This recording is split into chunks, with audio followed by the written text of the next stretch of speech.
We have some takes that are hot, unlike you, from Marvel Rivals. My name is KarQ. Let's get into it for this week. First hot take of the week is bring back ranked stacks. Let me play this freaking team game with my friends as a team. I know we're opening up with hot takes, but this one is not hot at all. This is just a take that everybody probably has right now. NetEase dropped the ball in terms of their ranked restrictions. They made it so you can only trio up to what, GM, and then you have to duo only beyond Celestial. I can't even remember what the parameters are. But they did take away just stacking with your friends for like below plat. It's like, why? It's already a casual bush league down there. Like, what are we doing, right? I would say Celestial 1, Eternity, and 1 Above All should be duo only. But everything else, free reign. Maybe if you really want to get nitty gritty with an extra restriction, maybe trio at most in Celestial 2, 3. And honestly, even at GM, you can 6-stack if you want. Like, come on, man. If we're going to be a casual game, like, why are we trying to half-ass like some competitiveness by saying duo or trio only up to a certain point, and if not, when the other part of the game is like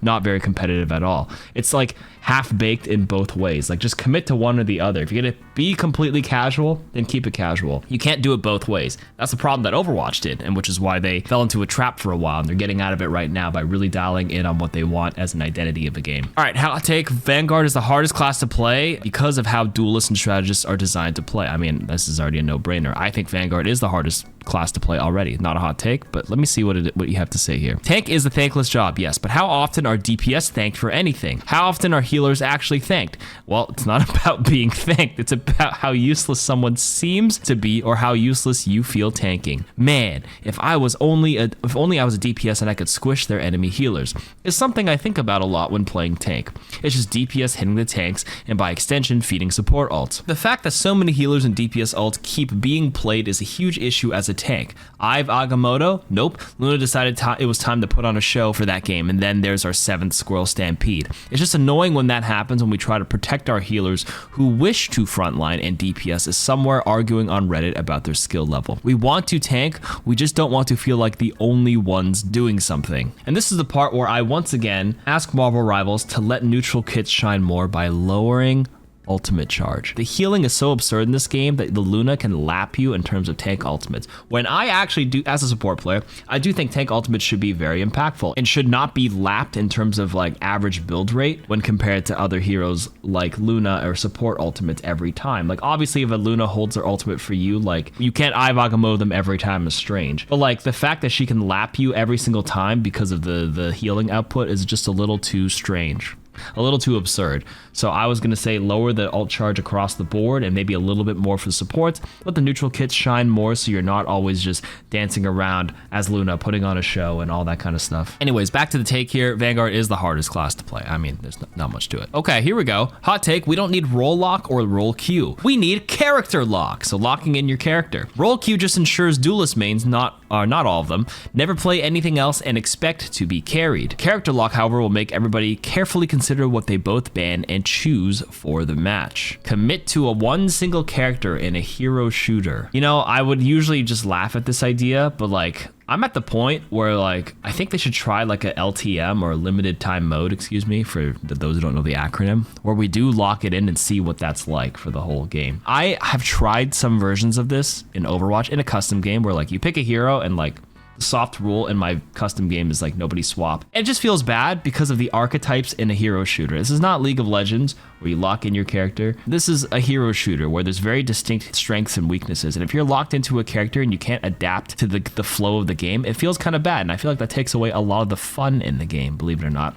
And strategic depth. Oh, you picked Groot? Okay, well, I get to pick Wolverine right here specifically. And now there are some strategies like cohesively as a team to help deal with them. But like, I think a true character lock just doesn't really work in a game like this, unfortunately. I would say on average, more people will have less fun when they can't adapt or the hero that they picked is getting hard countered and there's literally nothing they can do to swap out to help out. Hot take: the new Q restrictions unfairly punish low ranks. I mean, we talked about this in the first take, right? Locking plat to 3Q just punishes average friend groups who are just slowing to improve. On top of this, they increased quick play lever penalties, so now we can't even leave quick play that has my group of 4 plats and golds against 4 stacks of GM plus that are in quick play because they cannot play comp together. The rule is fine at the top, but it makes no sense in the middle of the ladder. agreed. Mentioned this earlier. I just wanted to finish the take in case you added something else. Hot take, any new characters shouldn't be playable in ranked for at least a couple of weeks after they release. I'm so tired of seeing blades in ranked who've never touched the character and refuse to swap because quote unquote new character.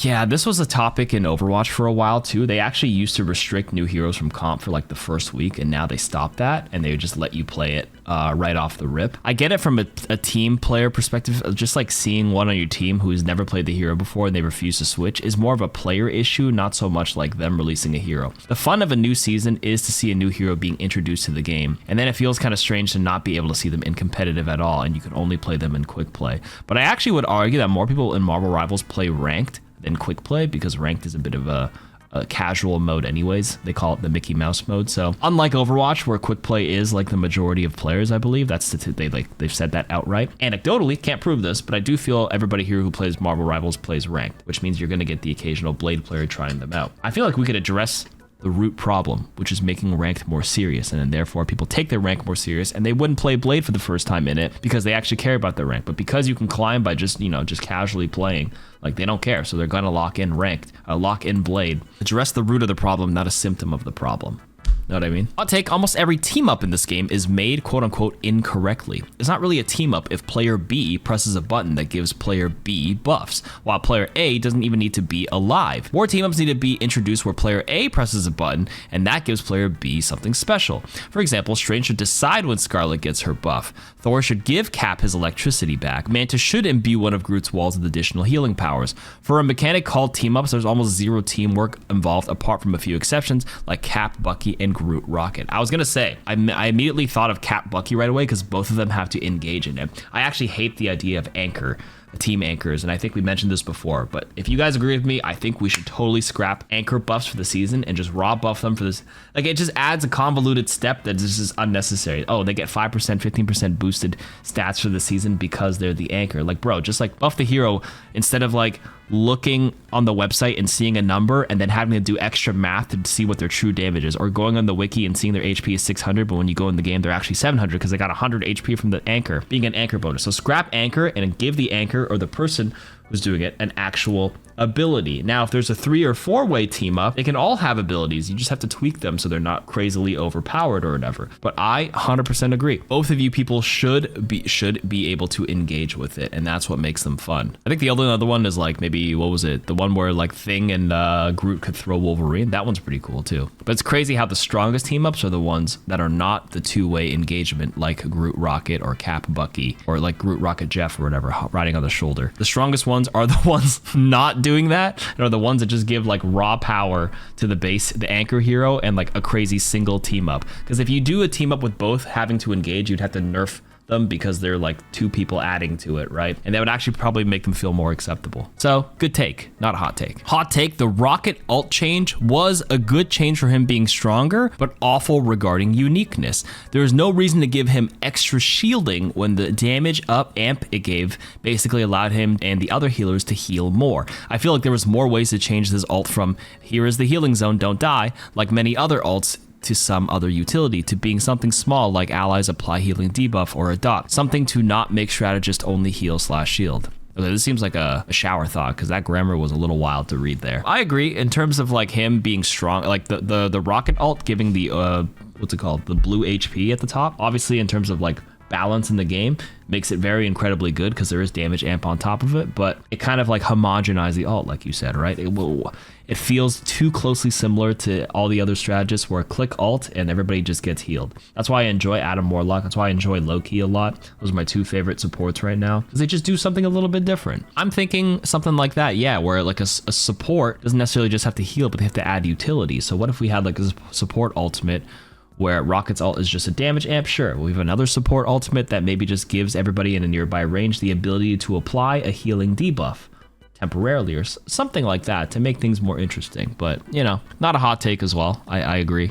Stronger balance-wise, but bad regarding uniqueness. Here's a true hot take that I vehemently disagree with. Did I say that word right? Maybe not. Changeable environments and destructive elements are a fun thing, which makes Rivals special and makes maps more interesting and rewarding to learn. I was never angry that Hydra base moves at 50% or that the higher part of Odin's archive is destroyed. So I'm going to add some nuance to my thoughts and take on maps. I actually think certain destructive elements are fun. Popping holes in the wall to get a new angle or to create new walkable pathways, I've actually always been okay with. Okay, I want to clarify that. But I've always disliked the changeable reversing environment. That New York one where I'm standing on a nice place and then all of a sudden the whole thing warps and then I get glitched out and I die, or like my thing's in a spot and it blocks something. Absolutely loathe that. And it kills the optimization or the FPS you get in the game. That's not even smoothed out or taken care of. So that's like the absolute worst part. I think in order of my tier list of the worst map gimmicks is the whole time reversal stuff on the recent new maps. Things that pop out, like the symbiote just bloop, bloop, bloop, bloop. I know you can shoot them to activate them, so there's some stuff involved, but like it's annoyed me more than like it's helped me. The movable maps on Hydra, like you said, there is like some math to it. At 50%, it will move, so you can sort of predict it. But sometimes I've just, found myself just being like, oh God, it's moving, and like not prepared for it. Could be a skill issue, but like if it's already been 8 months, and not only myself, but most people, like whenever it happens, I haven't heard anybody in my team chat go, yippee, the map is moving. They usually go, shit, the map is moving. Fuck, this is so annoying. Right? And then the fourth is like, a little, just like, why is it even here? It doesn't really freaking matter. It's like the Wakanda map that has a little circle and then the fire like comes down on you randomly. Like, what? I don't like that part. But you actually, on the second phase where you destroy enough of the environment, you cause like a little like elevator, like the air will start lifting you up. I strategically use that quite a bit as a support to dodge some of the flankers. I like that. Like I listed the 4 annoying ones, and we're getting to the stuff that I do like. I actually like the floaty stuff. I do like popping holes to create new angles. And if anything, I just want, if I'm going to change something, just make it permanent, right? The reversal thing being my number 1 is such a pet peeve because like, even on some of the other like Tokyo Spider-Man, there's whatever, I forgot the name of the map, just like breaking certain buildings, and as long as it's stable and there, like that's fine. It's dynamically changed it because like the building was there in that first team fight, and it's no longer there in the second fight. That's cool, but now keep it there. Don't reverse it. And then now obviously with the Odin map that's been out of the cycle, I know it like regenerates the Odin's archives. Don't like that either. Hot take, part of the reason we're getting and we're going to continue to get a lot of DPS is because most Marvel characters just don't really work as healers or tanks. Plus, it doesn't really help that some of the more requested heroes to join the game, like Daredevil, Cyclops, etc., can really only work as DPS. I would say yes on the surface, but you'd be surprised at how creative you can get. Like, I know it may not follow quote-unquote the lore as much to be a tank, but did anybody anticipate Emma Frost being a tank off the rip? You can mold a lot of heroes into different ways, and I do feel like you could theoretically make a tanky version of them, even though intuitively it may not work. Maybe these are the egregious examples like Daredevil and Cyclops, but there are some that are kind of like a mixed bag where you can go either way. But I agree, the more popular Marvel heroes are mostly DPS heroes, but DPS like archetype style ones. But this is where NetEase's creativity is going to have to shine to develop some ability kits that keep the hero identity and the fantasy alive while still making them fun and engaging. That's why we pay them the big bucks, or the big bucks to buy those summer skins. Our last take of the week is, as a person who's new to hero shooters, this community isn't understanding that for a fair share of the player base, this is their first hero shooter, or even their first shooter in a while. People are very quick to call everyone below a certain rank bad. They don't take the time to factor in that a lot of the player base is brand new to this and learning on the fly. Hey, not a hot take. Welcome to the hero shooter genre. Hope you enjoy your stay.